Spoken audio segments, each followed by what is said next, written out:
আসসালামু আলাইকুম ওয়া রাহমাতুল্লাহি ওয়া বারাকাতুহু। আমাদের চ্যানেলে আপনাকে স্বাগতম ও অভিনন্দন।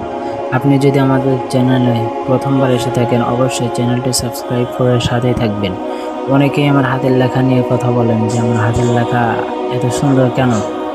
এরকম অনেকেই কমেন্ট করে যে মনে হচ্ছে যেন কম্পিউটার লিখছে। আসলে এর পিছনে কিছু রহস্য আছে। এমনি এমনি তো আর হাতের লেখা সুন্দর হয় না। চাইলে আপনার হাতের লেখাটিও এরকম বা এর চাইতে অনেক সুন্দর করতে পারেন। এটা অস্বাভাবিক কিছুই না। এবং আপনার বাসায় যদি কোনো ছোট বাচ্চা থাকে, ছেলে অথবা মেয়ে থাকে, আপনি চাইলে তাদেরকেও লেখাগুলা দেখে দেখে একদম হুবহু এইভাবে প্র্যাকটিস করাতে পারেন। চাইলে লেখাগুলা দেখে দেখে আপনার নিজের লেখাটাও একটু সুন্দর করতে পারেন। আপনি যদি মাঝে মধ্যে এইভাবে স্মল লেটারগুলা এবং ক্যাপিটাল লেটারগুলা যদি আপনি এইভাবে একটু প্র্যাকটিস করতে পারেন, লেখাগুলোর পিছনে সময় দিতে পারেন, আশা করি আপনার হাতের লেখাটা অনেক সুন্দর হয়ে যাবে।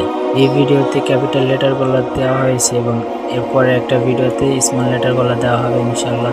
আশা করি চ্যানেলটি সাবস্ক্রাইব করে সাথেই থাকবেন। আগামী ভিডিওগুলো যেন আপনার কাছে সবার আগে পৌঁছে যায়। এবং সম্ভব হলে লেখাগুলো একটু বেশি বেশি প্র্যাকটিস করবেন, নিজে করবেন এবং অন্যকে একটু করে দেওয়ার সুযোগ করে দিবেন। বাসায় যদি আপনার ছোটো কোনো বাচ্চা থাকে, তাদেরকে চাইলে লেখাগুলো প্র্যাকটিস করে লেখাগুলো শিখাইতে পারেন। লেখা সুন্দর করার কিছু টিপস আছে, আগামী ভিডিওতে ইনশাল্লাহ বিস্তারিত আপনাদেরকে জানানো হবে।